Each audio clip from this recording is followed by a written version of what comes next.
De quoi je me mêle sur rmc.fr et 01net TV. François Sorel. Un De quoi je me mêle qui donc est dédié en grande partie à l'image, puisque tout à l'heure, juste après Pépé qui est là, qui vient d'arriver, eh bien on retrouvera David Noguera et on parlera avec lui de home cinéma, un comparatif des meilleurs vidéoprojecteurs vous attend sur 01net.com et on vous fera une petite sélection avec David dans quelques instants. Bonjour Comment ça va? Moi je suis en pleine forme. Bon. Je suis pas aussi bronzé que vous parce que moi j'ai pas la chance. Moi je travaille. Changé que tu seras bronzé. Ouais, j'ai pas mal de choses prévues. On va tourner des power dans des endroits un peu insolites et tout. Ça va être absolument délicieux. Voilà, Power et Pépé sur 01net TV, c'est chaque lundi à 19h. Avec Pierre au montage. Voilà, Pierre Thuelien qui s'occupe de tout ce qui est prod donc de 01net TV pour ce qui est donc de ce Power. Mon Pépé, on va parler de télé parce que finalement, c'est ce que tu me disais tout à l'heure, ça bouge pas mal dans le monde de la télévision entre l'OLED, entre le QLED, entre tous ces constructeurs qui commencent véritablement à prendre des virages stratégiques et à se fighter. Ça commence à être chaud. Truc de folie. Voilà, et ça vaut le coup peut-être aussi de se poser la question. Voilà, peut-être que pour les semaines ou les mois qui viennent, vous avez envie de changer de télé. Il faut y aller ou pas? Alors le truc c'est, on en parlait avant que l'antenne se mette en route. L'antenne se met en route, mesdames, messieurs. Allez, on y va, on appuie sur le bouton. Version TSF. François, on en parlait juste avant que ça soit monsieur on. le RTF. Voilà, que ça soit on. Ça fait quand même longtemps. Moi, ça fait quand même 20 ans que je suis le monde des téléviseurs. Je suis un passionné de base de l'image. Ça fait très longtemps que je n'avais pas vu un tel engouement autour des téléviseurs et des technologies autour des téléviseurs. Alors après, comme vous l'avez sûrement suggéré, il y a deux différences, il y a deux choses. Il y a ce que nous on pense de tout ce qui se passe technologiquement et ce que le public va comprendre en face. C'est là où il va y avoir une certaine dichotomie qui, à mon avis, va pas être à piquer des hannetons, ça va être drôle ou pas. C'est-à-dire que là, ils envoient les dragons, quoi. Je veux dire, à un moment donné, il y a tellement de données techniques qui arrivent en même temps sur tous les téléviseurs qui sortent, entre le QLED, en effet, de Samsung, dont on parlera tout à l'heure, ce que fait Philips, parce qu'on va parler de Philips tout de suite. Philips qui lance sa deuxième génération d'OLED directement maintenant, 6 mois après avoir présenté à Berlin leur première génération d'OLED. Ils disent maintenant on a amélioré le truc, on est capable de vous balancer une deuxième génération. Philips qui se lance également dans les points quantiques avec le LCD. Mais ça va à une vitesse. Moi, ce qui m'inquiète un peu, c'est que sûrement ça va un peu trop vite. Et de l'autre côté, les gens, que voulez-vous qu'ils comprennent avec le HDR10, le machin, le Hybrid Log Gamma, le truc, ça commence à devenir un discours hyper professionnel. Pour les gens qui ont la vidéo, nous on reçoit carrément des crowbars comme ça de volume colorimétrique et tout, de ce qui est capable de passer un téléviseur QLED et autres. Et dans ce cas-là, on comprend pas très bien ce que c'est. Mais c'est-à-dire que c'est une des premières fois que j'avais connu ça du temps du Trinitron et autres, avec on nous a balancé des tas de trucs à l'illuminophore qui est extraordinaire. Vous allez voir, plus de couleurs et tout. Et là, on recommence à nous balancer des crowbars de tous les côtés. Ça prouve que bon, on est en train de monter encore d'un cran. Et là. Oui, vas-y. Non, mais et là, je veux dire, en effet, faut débroussailler, faut y aller carrément. Voilà. À la truelle. À la truelle. C'est la forêt Au vierge. sécateur. À la tronçonneuse. Je suis le Harrison Ford du pixel. Du pixel. Voilà. Alors, ça. donc, François. Alors, on va commencer par Philips. Yes. Philips. TP Vision. Voilà, acteur majeur de la télé depuis des dizaines et des dizaines d'années, qui a confié en fait maintenant la production de ses téléviseurs à une boîte qui s'appelle TCL, mais malgré tout... C'est TP Vision. TP Vision, TCL c'est autre chose. TP Vision qui donc fabrique ces téléviseurs, mais avec toujours le savoir-faire de Philips. C'est les mêmes gars. C'est toujours les mêmes gars qui sont là. C'est les mêmes gars qui sont là. C'est Danny, c'est mes interlocuteurs depuis maintenant 15 ans. C'est dingue ça. C'est les mêmes. Ils sont là. Seulement ils fabriquent des trucs. Enfin, ils conçoivent des choses qui sont fabriquées par TP Vision. Mais eux, ils ont la main mise complètement sur la technologie. Donc c'est vachement bien, c'est les mêmes mecs. Et à chaque fois, ils font évoluer tout leur système. Et là, ils ont pondu pour la première fois une puce qui s'appelle la puce P5, dont on parlera beaucoup, je pense, dans la profession.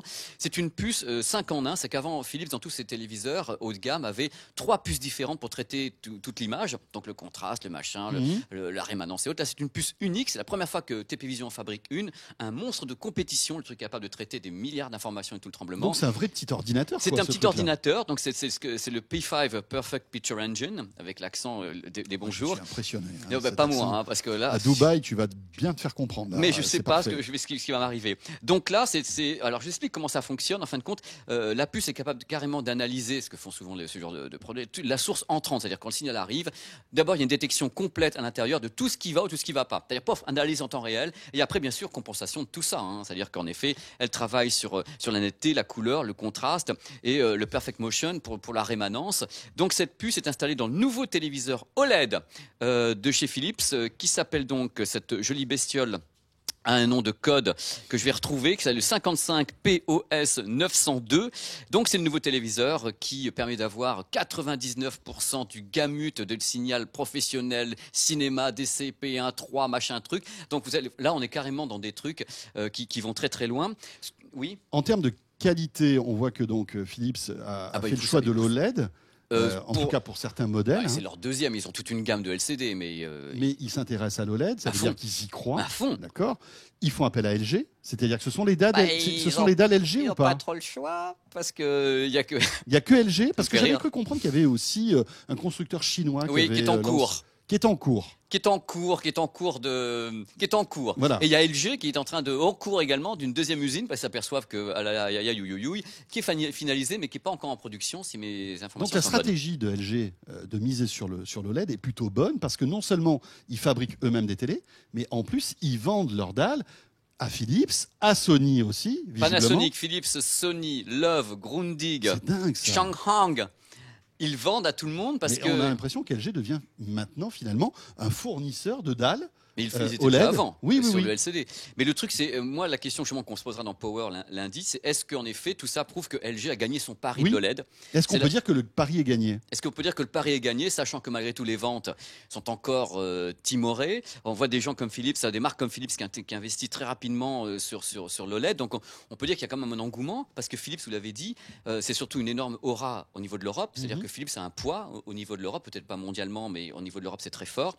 Et donc là, ils travaillent à fond, et justement avec cette puce qui est également intégrée dans leur nouvelle gamme de téléviseurs LCD, il y a la série 7000 qui intègre la puce, et bien sûr tout ce petit monde est compatible HDR10 ainsi qu'un Hybrid Log Gamma, donc le HDR, la diffusion en direct. Vous vous rendez compte à quel point on devient super technique en parlant seulement d'un téléviseur. On est là sur le hybrid machin truc, on est là sur le HDR, sur le traitement vidéo. Mais après, ce qui est intéressant, c'est plutôt ton ressenti, parce que tu les as vus ces télés. Il y a une grosse différence entre les modèles OLED et LCD. Pour Philips, j'entends. Ouais, pour Philips. Si les gens qui ont la vidéo regardent le type d'images qu'ils m'ont diffusé pendant les conférences, c'est avec des images qui ne sont pas des films. Oui. Ce sont et puis c'est des images qu'on n'a jamais devant qu'on n'a jamais à la télé, jamais quoi. ça. Enfin, je sais pas là si vous voyez, on a des espèces une sorte de truc à la Daft Punk avec des gens qui bougent sur du noir. Voilà. Moi, je ne peux pas savoir ce qui se passe sur un téléviseur quand je vois ça. Je vois, c'est joli, on dirait un kaléidoscope à 5h du matin au bois de boubou complètement bourré. Mais voilà, c'est ça le truc, c'est qu'à un moment donné, tu sais pas ce que tu vois. Après, nous, à 01net, tu sais, on a les sondes. On place la sonde sur l'écran, la ventouse va nous dire exactement ce qui se passe, et après, on saura ce qui se passe. C'est-à-dire qu'il faut mesurer. Pour le moment, bien sûr, c'est beau, c'est ça. Donc, Philips, on résume, nouveau téléviseur OLED qui va arriver. Il est murmuré entre 2500 et 3000 euros pour un 55 pouces. Il s'appelle donc le POS 9002. Donc là, on est sur du haut de gamme, on va dire. Ils ont que ça, ils ont qu'un modèle. Donc c'est directement haut de gamme, avec compatible HDR. Il a ce qu'on appelle Android M, c'est-à-dire qu'il peut gérer Netflix et autres avec Android très facilement à l'intérieur. Voilà, c'est tout ce que fait. Et le LCD moins cher? Le LCD, je n'ai pas les prix de LCD pour le moment. Oui, c'est moins cher. Ça va être moins cher. Ça va être moins cher. Ils ont toutes les diagonales. Ils ont la série 7000. En gros, on est d'accord et on peut dire à tous ceux qui nous regardent ou qui nous écoutent que l'OLED reste le très haut de gamme en termes de qualité d'image aujourd'hui. Tous les fabricants. Chez tous les fabricants. Sauf un, bien sûr. Sur lequel on va venir. Voilà. Et donc voilà, c'est véritablement ce qui se fait de mieux en termes aujourd'hui de qualité d'image. C'est pas ce que disent certains, mais dans tous les cas, c'est les flagships, c'est-à-dire que les marques qui ont un produit OLED le mettent directement en avant en disant nous, on a peut-être des téléviseurs LCD, mais l'OLED a ça en plus. C'est tout, point la ligne. Mais là, je pense qu'il va y avoir justement dans les mois et années à venir vraiment un réel, pas conflit, mais on va pas les mettre dos à dos, mais on va comprendre un truc important, c'est que les deux technologies évoluent. On se disait peut-être il y a 2 ans, même dans cette émission, le LCD, c'est une technologie qui est vieille, on a du recul, et on s'aperçoit que c'est en train évolue encore. Que c'est en train de progresser. Belle transition donc avec QLED. Voilà. Donc le QLED de Samsung qui est, on va dire, la réponse du berger à la bergère. LG sort son OLED. Samsung sort son QLED. Alors c'est vrai que ça ressemble quand même, on va dire en termes de logo, le QLED de loin on dirait l'OLED finalement. C'est le O avec un Q. Voilà, c'est ça. Voilà. Alors on peut se dire pourquoi Samsung a décidé de, j'allais dire copier, pas copier, non, mais c'est vrai qu'il y a... mais ils jouent leur truc, ils jouent leur carte. Ils jouent leur carte. Voilà. Il faut comprendre Samsung. Samsung a dit déjà à la presse, on ne sortira plus un seul téléviseur OLED de notre life. C'est clair. Donc quand tu prends cette décision en tant que fabricant Oui. industriel, tu peux pas ne pas pousser sur l'OLED par toutes les façons du monde pour faire tourner ta boutique, surtout qu'ils sont numéro 1 monde là sur le téléviseur LCD. Donc l'idée d'introduire maintenant le QLED, qui est pas une nouveauté en soi, parce qu'il y avait eu le SUHD, si vous vous rappelez bien, qui utilisait déjà les quantum dots, donc les points quantiques dont on va revenir, les filtres à boîte quantique. Imaginez déjà où on est techniquement. Ouais, ça c'est un truc de dingue quand même. Hein. Donc je peux expliquer rapidement ce que Ouais, c'est que bien le filtre sûr, à boîte bien quantique, sûr, comment évidemment. fonctionne Ouais. le LCD, c'est un rétroéclairage. Le rétroéclairage, on a un filtre RVB devant, sauf Oui. que dans le filtre RVB, il y a des Donc boîtes. RVB c'est rouge, vert, Oui, bleu. rouge, hein. vert, bleu. Et dans le filtre RVB à boîte quantique, il y a donc des molécules qui vont réagir au passage de la lumière blanche ou bleue, et la molécule va produire va booster la lumière et produire une couleur. Et on estime que ces boîtes quantiques ont fait de tels progrès que la couleur produite est d'une fidélité exemplaire. C'est-à-dire D'accord. qu'un rouge est rouge, un vert est vert, un bleu est bleu. Quand tu mélanges tout ça, c'est délicieux. Ça rime en plus. C'est une belle journée. magnifique. Donc on mélange tout ça, et du coup, Samsung et d'autres, puisqu'attention, le Triluminos de Sony, c'était quoi? C'était des points quantiques. C'est ça, oui. Philips travaille sur le point quantique. LG en LCD travaille sur le point quantique. Ça qui est fou, LG ils ont l'OLED et le point quantique. Eux, ils y vont à fond les ballons. Et donc eux disent maintenant, on a tellement perfectionné notre truc qu'on a du coup une image hyper lumineuse. Ils annoncent des trucs à 1500 nits, 2000 nits. Pour le HDR, c'est le bonheur. Ils annoncent un volume colorimétrique de 100% du volume colorimétrique de ce qu'on trouve au cinéma donc le DCI P3, donc le format cinéma. Vous vous rendez compte des fabricants qui parlent de format professionnel cinéma sur leur téléviseur.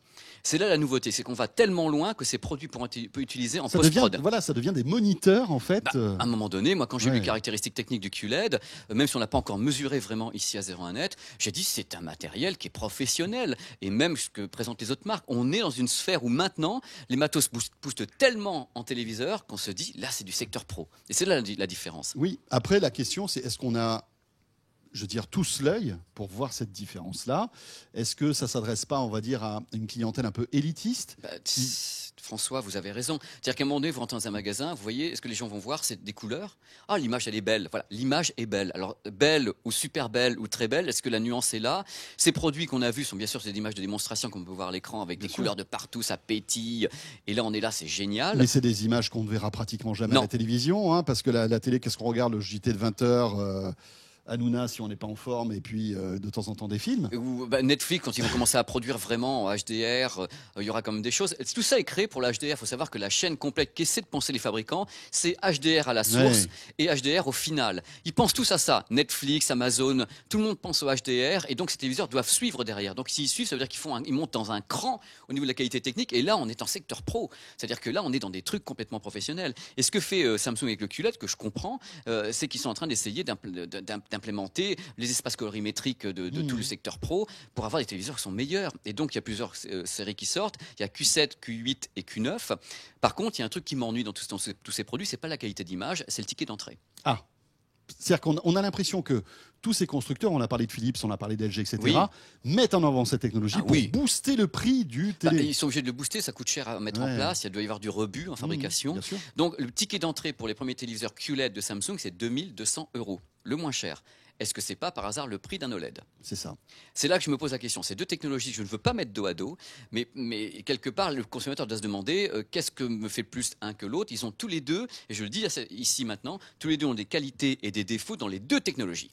Mais comment choisir, Pépé? C'est-à-dire que par exemple, le LCD, on sait qu'il y a une luminosité incroyable. Oui. Les gens qui veulent une image super lumineuse, avec vraiment quelque chose de très très vif, le LCD, le QLED ou tous les LCD qui ont du quantum dots sont intéressants. Les gens qui veulent un noir pur, entre guillemets, sans artifice, très profond, vont dire le LED est meilleur, mais le LED est moins lumineux. Voilà, et donc on va dire que pour le HDR, peut-être que le LCD serait mieux. Le chien se mord la queue en permanence, et on ne sait pas dans tout ça vers où on va aller, surtout que le LED progresse, puisqu'il y a des mesures qui ont été faites par 01net sur les téléviseurs LG qui vont des nouvelles générations de téléviseurs LG, hein, les signatures. dont tu parleras d'ailleurs dans le Dans prochain Power, Power. parce hein, que justement bien c'est sûr. le but, Ouais. qui dépassent déjà le double de luminosité des générations d'il y a 9 mois. En 9 mois, ils ont doublé la luminosité sur le LED LG. Donc, et c'est le moment le plus passionnant de ma carrière où je vois deux technologies qui progressent en parallèle, avec nous au milieu, la presse, en disant mais qu'est-ce qui se passe? Mais ce qu'il y a de bien, enfin, parce que évidemment, peut-être que vous qui nous écoutez ou nous regardez, vous comprenez pas peut-être un tiers de ce qu'on raconte, mais J'espère que vous comprenez. ce qu'il faut retenir dans tout ça, c'est que finalement, le consommateur y gagne, avec des oui. téléviseurs de plus en plus on va dire, perfectionné. Fidèle à une source de plus en plus de une qualité. qualité d'image, voilà. Ouais. Et alors là, on s'adresse à des téléviseurs vraiment des modèles très haut de gamme. Parce qu'ils arrivent seulement. Et voilà. Ils sont lancés. Mais dans quelques années, toutes ces technologies seront abordables et ça, c'est plutôt positif. Mais oui, François, parce que si vous imaginez Oui. ça dans 6 mois ou dans un an et demi, vous allez avoir les mêmes technologies sur les téléviseurs qui ont coûté 1 000 €. Et le ça, quantum c'est dot cool. sera monnaie courante et les OLED auront baissé et feront 1500 lumens.